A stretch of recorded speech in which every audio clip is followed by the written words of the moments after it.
Watch who?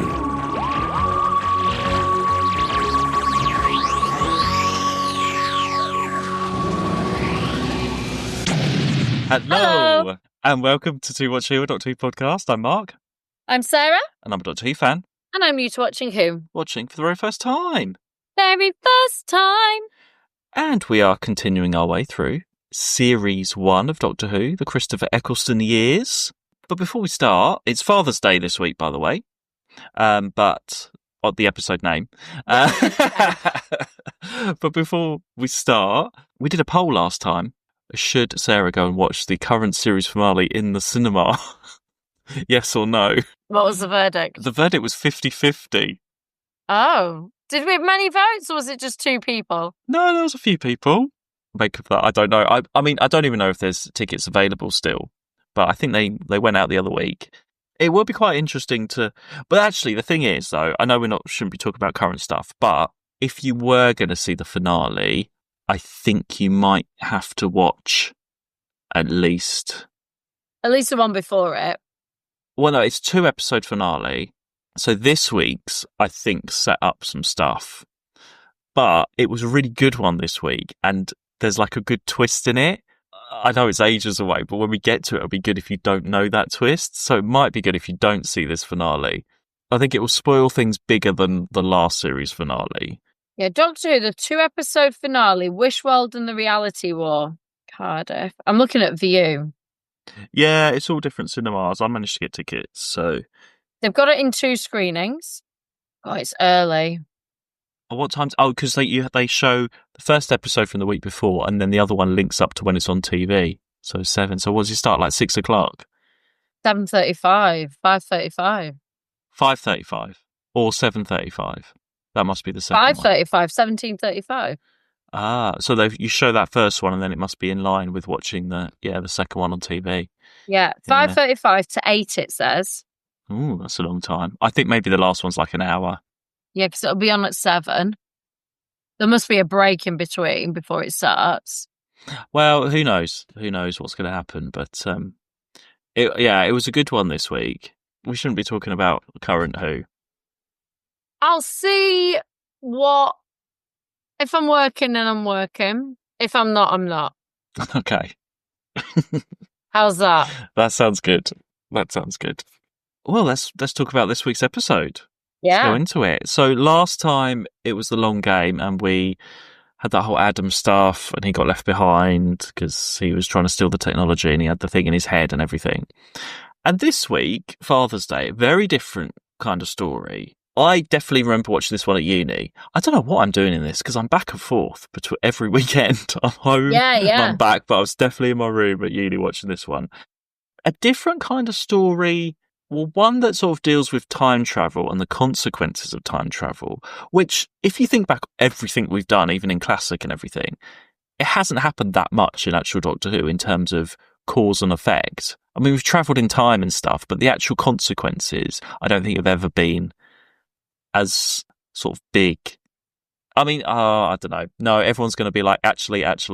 But in terms of like part of the actual main story. Well, for me, the biggest thing of this episode was there wasn't really any setup.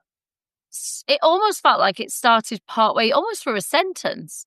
It felt like it started partway through something that we've seen. We see this idea of, Rose and having a conversation with her mum, and then you're in the TARDIS with them.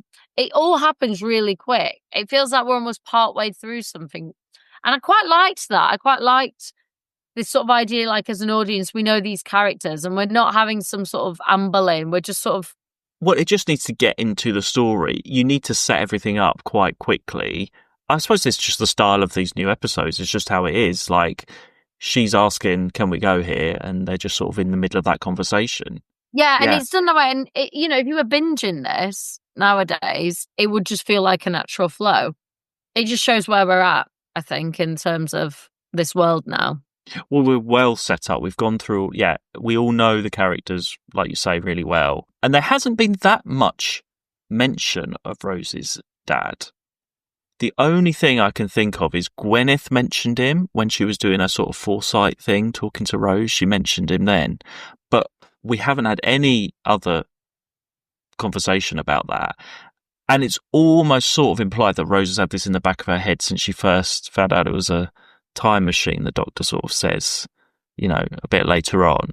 So she sort of maybe had that in the back of her mind. So we go back to 1987, which is quite fun in terms of the clothes watch. Oh, yeah, doing the hair all of that. like that. That's so great. 80s, yeah. That is great. And let's do location watch while we're doing our watches. So did you recognise anywhere here? So the church is in Grangetown, St Paul's. Yeah, I was trying to work out exactly where it was. So it's all pretty much around Grangetown. The bit with the car at the beginning and everything is Butte Town. The bit with the kids' playground and stuff, I think, is quite recognisable. That's Grange Gardens in Grangetown as well. Yeah. So I think it pretty much all looks exactly the same today. It sort of looks like Cardiff, though, doesn't it? All the houses and stuff. I don't know. I didn't think it was that obvious. I had to really think where in Cardiff it was. I could picture it. Now I can now you've said Grangetown, I'm like, oh yeah, I can picture it, but... So, well, yeah, pretty much all on location, actually, this time. But it's also like quite... we've had that sort of family drama stuff with Rose, but it's pretty much... You've got that time travel element, but the monsters and stuff are sort of all to the side. They're just not they're not really what this story is about. It's not your action adventure straightforward. It's more of, I feel like, family drama, but in only a way that Doctor Who could do it with the cause and effect and the time travel stuff. Yeah. It's kind of about their relationship. You know, when he left, you could tell he was angry. I thought he was going. Oh, with the Doctor? I mean, yeah. I mean, so just to sort of set things up, obviously, Rose sees when her father gets, like, run over, and then like, the Doctor knows, one, he shouldn't be taking her there in the first place, but then he should really know not to take her again. And she just, I mean, but he trusts her. She's not an Adam. Yeah. That's the thing. You just trust her. She's proved she's not an Adam, but then obviously the emotion's going to take over, and she just does that. You know, she breaks the laws of time or whatever. And he is really pissed off. He is really annoyed. The way that he's looking at her in the flat. I did it again. I picked another stupid ape. I should have known. It's not about showing you the universe. It never is. It's about the universe doing something for you. So it's okay when you go to other times and you save people's lives, but not when it's me saving my dad. I know what I'm doing. You don't. You don't want to annoy the Ninth Doctor. I don't think. And when he leaves and she's like, oh, you'll be back, I kind of was like, God, you have some balls thinking that he's coming back, because he is angry. I mean, he gets in that time as soon as he sees an empty box. Yeah, I know. He wouldn't leave her, though. He wouldn't, because time is completely messed up. He knows that there's a bad situation going to happen now. Like, he knows that shouldn't happen. So... I think he's too angry. I think he might regret it, but I reckon if that TARDIS was working, he'd have gone away. Because immediately when he sees the box, which is a cool moment, actually, to see it's just as a box. Like, something's really gone wrong now. Yeah, exactly. I liked that. And it's before we even really see any of the monsters. We just know something really bad has happened. Yeah, the monsters aren't, for me, not that memorable or not part of it, really. It's just more about how do they sort this situation out, or can they sort it out? It's really obvious what they need to do to sort it. The hints are there the whole time. It's the sacrifices that people are willing to make. Is Rose willing to sacrifice losing her father? Is the Doctor willing to sacrifice what Rose needs or doesn't need? Or he could have just said, like, look, we need to fix this. This is what needs to happen. But he's trying to do it for her, and he's trying to help. And in the end, the father knows, hey, this is what my life is, and this is where it ends. And it's just a story of sacrifice, isn't it? Yeah, it is. Yeah, it is obvious because that car's going round outside. You sort of know what needs to happen. And we meet Rose's dad, Pete, and he's quite a character as well. But then you see that relationship between, and like 80s Jackie is, I mean, she's sort of brilliant, but also really horrible to him, and just really. But again, it's this idea of like the nostalgia of time and like the nostalgia of what the stories that we hear, isn't it? You know, versus the reality. Yes, yeah. And it's quite convenient that, I don't know, is this supposed to happen to the whole world? That everyone's disappearing? So they don't have to have that many extras in the church because people haven't been turning up because they've disappeared, which is great. You only have a few characters locked up in the church, saves on budget for casting. I like how we see young Mickey as well. Yeah, that was great. That's funny. Good line from Jackie as well. Oh, and the line from Jackie that made me laugh is the one where when she finds out that Pete is she overhears Pete and Rose talking. Her dad? How are you her dad? How old were you, 12? Oh, it's disgusting. Jax, listen. This is Rose. Rose? How sick is that? She's given my daughter a second-hand name. How many are there? That's quite funny. So you've got those moments as well, but it's such an emotional story. And I just don't think I cried. I did cry. Yeah, I think I did when I first watched it. But you just don't expect that from Doctor Who. I think that's what this new series... I mean, we've seen some emotional stuff already with different things, but to do a story like this, you wouldn't think Doctor Who would do that. What were you expecting when you first... How you thought it was going? Do you think it would be more alien? I don't know. I can't say because I really don't know what I was expecting. Just going off what we'd seen last week, I just expected it to be a story about her dad, and I expected that there'd be some sort of balance have to come from that. What that was, I didn't know, because you know I can't think that we talk about her dad being around again. But I don't know. Just because I haven't heard it doesn't mean that like it isn't. Yeah, it's really emotional. It is a really emotional story. Wasn't unexpected that it was emotional to me, because I think, like you say, it does feel different. I think it's not fair to cast TV in that way. I think it always has been a bit emotional in its own way. I think whenever you've had regenerations, they've been emotional. Generally, it's the end of something, isn't it? And this isn't a regeneration, but you know, Doctor Who's had its moments of humanity. It is a show of humanity. So yeah, I did cry. So there's not much sci-fi in it. There's this weird thing with the phone, like the phone call stuff, where they hear that thing. I never got that when I first watched it. I was like, what do they keep hearing? But they keep hearing like the first phone call, which I don't get why particularly that happens. I guess it's just to show that like things are out of sync. Yeah. I mean, again, learning, I never knew that was the first phone call. He says like, someone come over here or something, come on over or something. Yeah, I can't remember what you said. Like, as the first ever phone call, I didn't think that, hey, come on over. Yeah, I suppose that would be. Yeah, but that sort of adds that sort of weirdness, like what's going on. And the creatures, like the Reaper creatures, they stand up today. They're all right. They don't. You've got that point of view shot a lot, like red point of view shot to begin with, which I think new Doctor Who does so many alien point of view shots. You could do like a tally of like every time you see a point of view shot, which I suppose you had in Classic a little bit, but in this it's like it helps build suspense. It helps in terms of saving budget. Yeah, definitely. I think that's definitely a budget thing.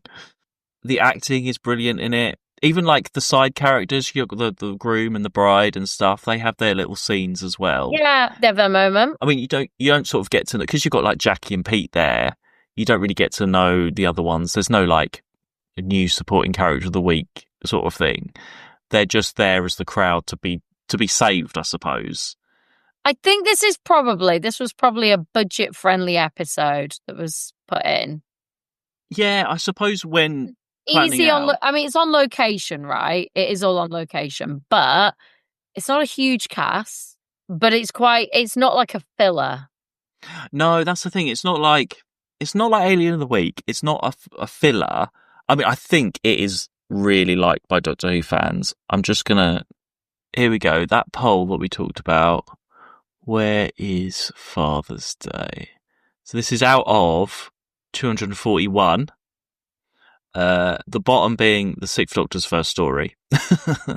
And Father's Day is number 66.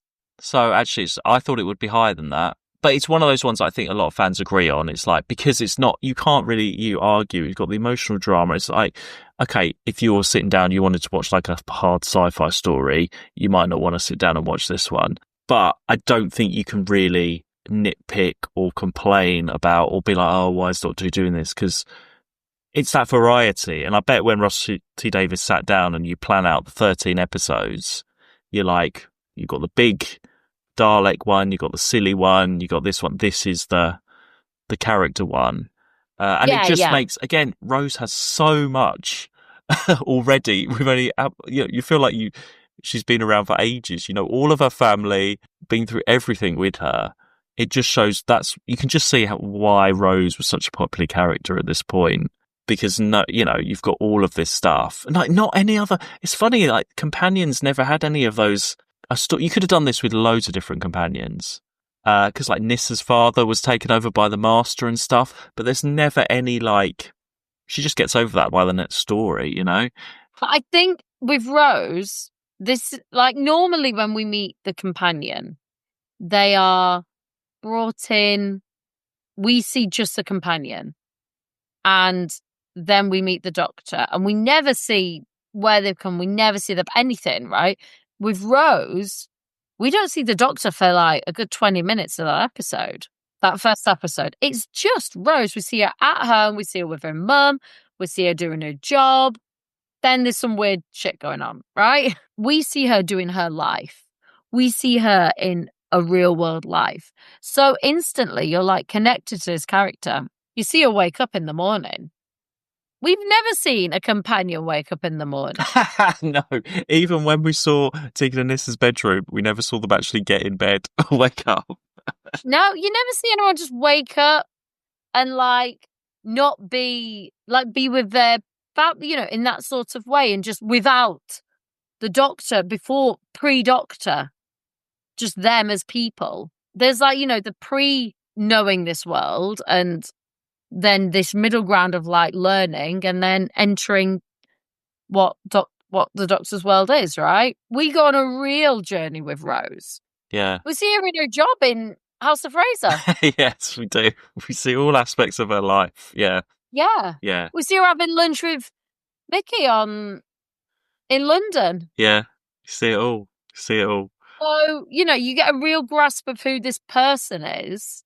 And then she meets some Autons. And then, so there's that weird middle ground of like, what are these? What's going on? Who's this guy? What is this influence? And then right at the end of that episode, we get the start of her going off on that part of her journey. We see it all, and family along with it. No, you get the whole lot. And it's good that we know Jackie as well quite well by this point, because we've seen her through quite a lot. When the Doctor says that line, like, Jackie Tyler, I've been wanting to say this to you for a long time. It's brilliant. It's funny because we know those characters as well, just as well as... And I think it's supposed to be the same flat. When she goes back with the flat, it looks like the same.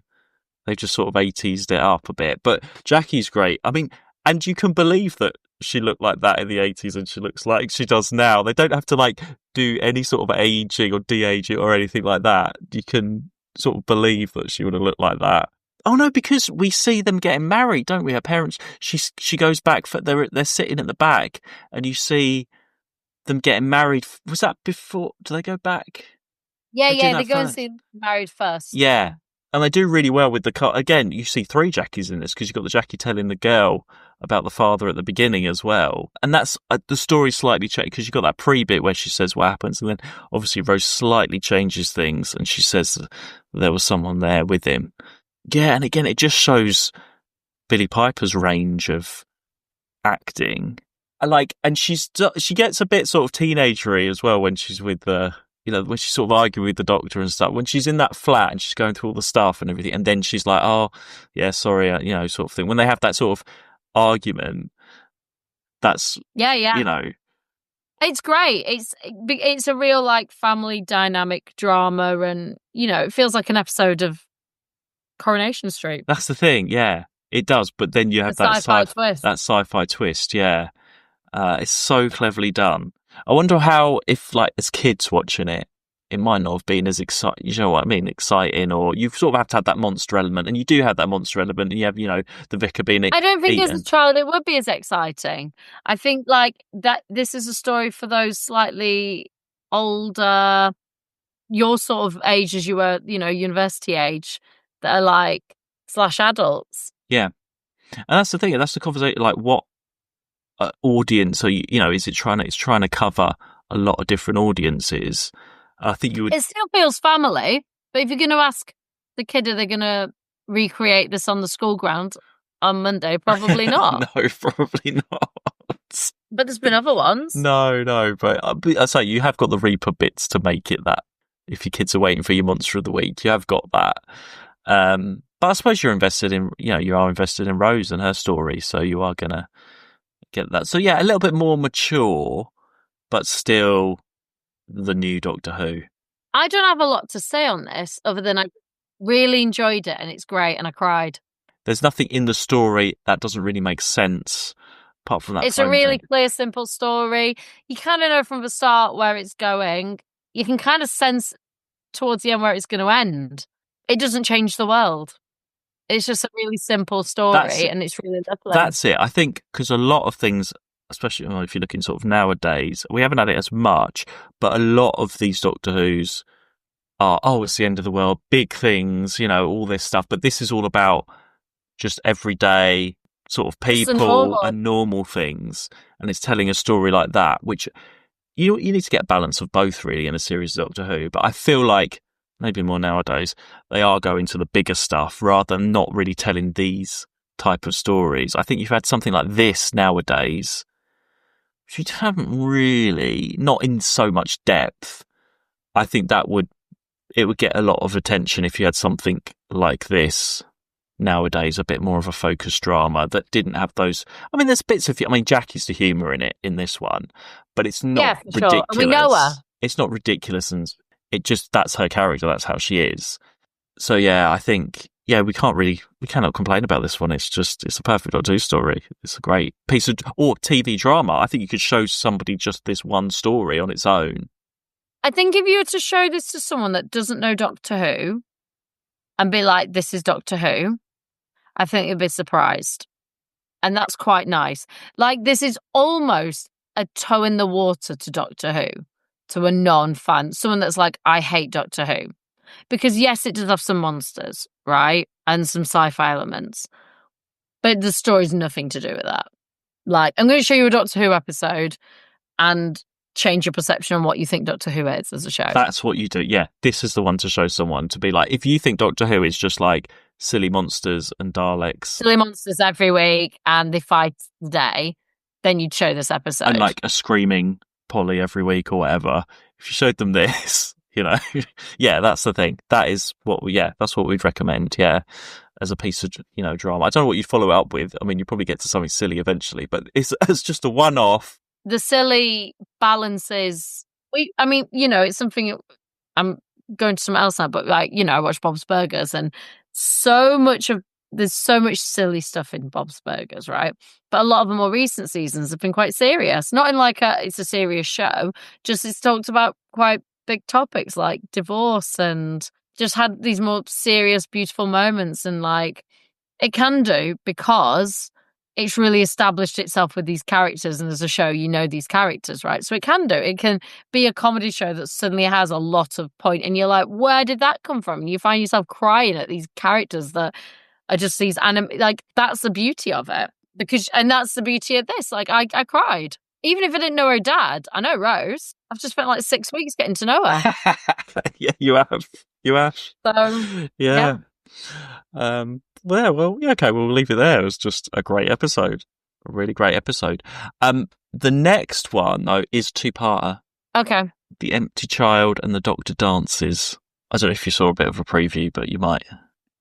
I think I did see a little bit of one, yeah. I can't remember it though, actually now. But I did see the preview, but I can't remember. So it is a two-parter. So we'll do that as one episode, all in one.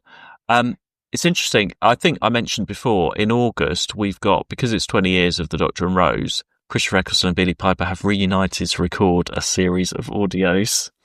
So they're Ah. releasing a story a month. So I think they've done 13, like a series, but it's the first one. It's set after Father's Day, in between Father's Day and the next one, which is interesting. And so I don't know if they're going to follow up with some things. So it's quite interesting. The first one is called Snare. I'm just going to read the blurb just because it's quite exciting. It says here, Kevin left the Powell estate a long time ago. He wasn't going to be trapped there, but all these years later, he's back and clearing out his dad's old flat. At least his neighbours, the Tylers, are still here. But Rose has a strange new man in her life, and this doctor's going to show Kevin a world he never knew existed. Unfortunately, something ancient is stirring on the estate. Perhaps Kevin will be trapped here after all. So they obviously go back to modern times after this one. Yeah. I was just reading that earlier because they've released that, and I'm thinking, I wonder if they brought this Kevin in because they can't use Mickey nowadays. So they're adding that.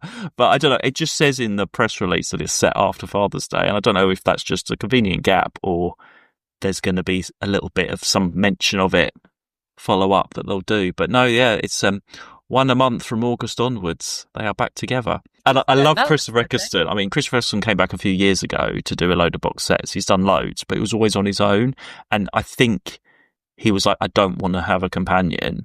I don't know, he's Christopher Eccleston, he has all these reasons for these things, but he's like, I just want to, so he's had like tons without a companion, and they don't really work with him on his own. I think the Doctor needs a companion, so he's always got somebody different every week sort of thing, and it doesn't, and they're all right, but everyone got over the novelty of getting Christopher Eccleston back quite quickly because they weren't great stories. So this is super exciting that you got them together.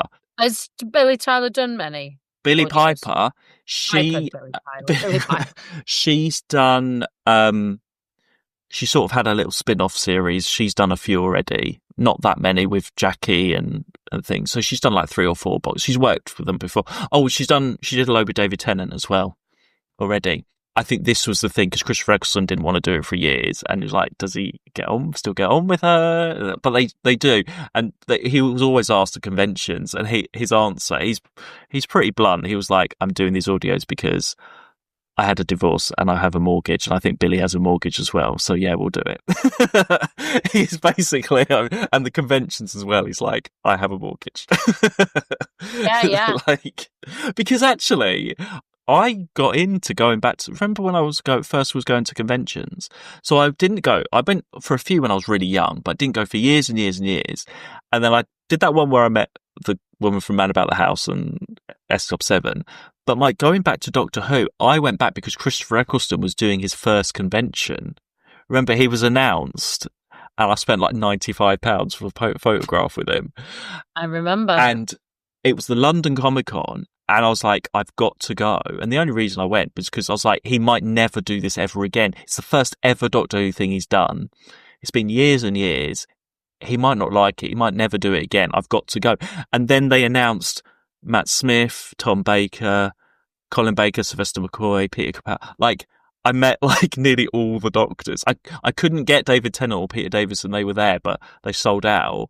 I literally could have done like all living Doctors in that one weekend. I spent so much money, and it was so scary going up to see him. I mean, the London Comic Cons, I mean, we were complaining about the smaller conventions. I mean, those larger ones are absolutely ridiculous. They are so not organised in any way at all. I can't even, it was horrible. The queuing was really hot. It's all these sort of volunteers that are left in charge. If you miss, like, if you've got a photo one side, like say Matt Smith's doing one side, this was what's happening. Christopher Eccleston was the other side. If you're in a queue for Christopher Eccleston, it takes ages, and you miss the Matt Smith one, you don't get a refund. You're like, sorry, you missed it. So you have to work out which queue you're going to try and get to. You don't know which one's going to go. It's really stressful to do that, and they're not helpful at all. They just want to they oversubscribe. They can only get through so many, and sometimes if they run out of time, you get a refund. But if you're just not there, if you queue in somewhere else, you do not get a refund. Anyway, Christopher Eccleston, he was pretty scary. He had like people around him, which they don't usually have, and there was someone like, right, just go up to him. So, I had the sonic screwdriver, and I was like, I wanted him to hold it you know, but I was too scared to ask him. So I'm holding it like stupidly and just looking, and he said, "Hi, pal." And I was like, "Hi." Click, move on. They were trying to get through so many people. It was like, I met him for like 5 seconds. I've never had an autograph for him because, again, it was another £95 or whatever at the time. Yeah. So I'd like to get another photo because I'm not, it's not the best photo of me and him. It isn't, but it was this first convention, so I'm glad I did do that then. He does him and Billy do the more American ones, I think, because I think they pay more. But if I see him again at something, I would like to. He's well into them now, so he's he has come back. He has come back. So I'm glad he's happy to be associated, and I'm glad that we're getting some more stories with him and Rose, which will be great just to hear them together again. Anyway, there we are, everybody. We will see you all next week though for what's it called? The Empty Child and the Doctor Dances. I remember it now. I remember what I saw on screen. Yeah. I think you might know this one. I don't know. This is like the most well-known of the series, I think. We'll see you all next week for that. See you later. Bye. Bye. To watch who?